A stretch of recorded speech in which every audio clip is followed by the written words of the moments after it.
से ओढ़नी हटावल छोड़ दा, न देखब नहीं बोलब एने आवल छोड़ दा। अपना छतिया से ओढ़नी हटावल छोड़ दा, न देखब नहीं बोलब एने आवल छोड़ दा।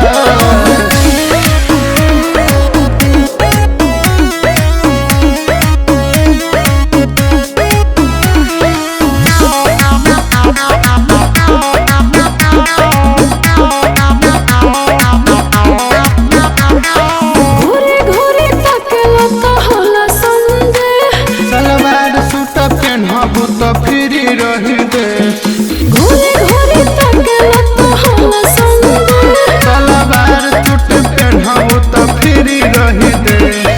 कहो से हम घरे जाके माई के कुसुम केहू के बोलब नखे डरे वाला हम। तैसे तू हमरा से बतियावल छोड़ दो, रहे दो ना मिजाज धनकावल छोड़ दो। तू अपना छतिया से ओढ़नी हटावल छोड़ दे, न देखब न बोलब एने आवल छोड़ दे।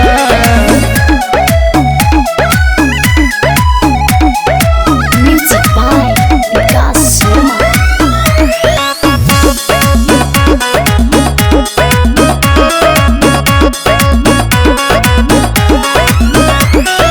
इहे पहिरवा रहे करबौ कला, हमारी देश के नहला कामेला।